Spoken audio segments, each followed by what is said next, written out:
Assalamualaikum warahmatullahi wabarakatuh. Perkenalkan, nama saya Maharani Rahma Putri Syafi'i dari Balai Penataan Bangunan Prasarana Kawasan Gorontalo. Pada video kali ini, saya akan menyampaikan terkait isu permasalahan di unit kerja yang menghambat terwujudnya smart governance. Di lingkungan unit kerja saya, yakni BPK Gorontalo, saya mengidentifikasi beberapa kendala yang masih terjadi, seperti absensi rapat yang manual yang berdampak pada akuntabilitas dan efisiensi ASN, kedua beban kerja ASN yang tidak merata sehingga produktivitas menurun dan distribusi tugas menjadi kurang adil, dan yang ketiga, pemeliharaan gedung yang belum terdokumentasi. Isu pertama adalah absensi rapat yang masih dilakukan secara manual. Fakta menunjukkan bahwa absensi rapat di unit kerja saya masih dilakukan secara manual, menggunakan daftar hadir fisik. Hal ini mengurangi efisiensi, menyulitkan monitoring partisipasi ASN, dan rawan kesalahan. Dampaknya, sulit menilai kehadiran pegawai dalam kegiatan-kegiatan penting.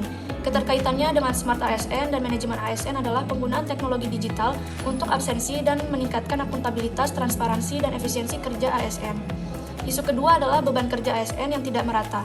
Fakta menunjukkan bahwa beberapa ASN di BPK Gorontalo memiliki beban kerja tinggi sementara yang lain relatif ringan, sehingga terjadi ketidakseimbangan dalam distribusi tugas dan pemanfaatan sumber daya manusia.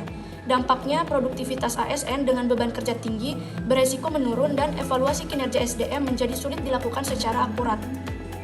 Yang terakhir adalah pemeliharaan gedung yang belum terdokumentasi secara digital. Dalam menentukan isu utama di unit kerja, saya menggunakan metode USG, yaitu Urgency, Seriousness, dan Growth.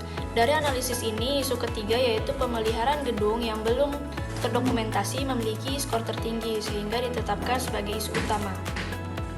Untuk menganalisis penyebab isu pemeliharaan gedung yang belum terdokumentasi, saya menggunakan fishbone diagram dengan 6 kategori. Pertama, mesin atau peralatan, di mana sistem digital belum tersedia sehingga pencatatan masih secara manual. Kedua, metode atau prosedur. Prosedur pemeliharaan masih manual dan jadwal pemeliharaan tidak terdokumentasi. Ketiga, man and manpower. Kompetensi ASN terkait dokumentasi digital masih terbatas dan kesadaran akan pentingnya pencatatan rutin perlu ditingkatkan. Keempat, material. Laporan masih berbentuk arsip fisik yang mudah hilang dan rusak. Kelima, monitoring dan evaluasi. Indikator real-time untuk memantau kondisi gedung tidak tersedia, sehingga evaluasi dilakukan secara manual. Keenam, faktor eksternal seperti kebijakan atau SOP pemeliharaan yang belum mendukung dokumentasi secara digital. Untuk mengatasi isu utama pemeliharaan gedung yang belum terdokumentasi, yang pertama perlu dilakukan digitalisasi dokumentasi, seperti pembuatan checklist digital.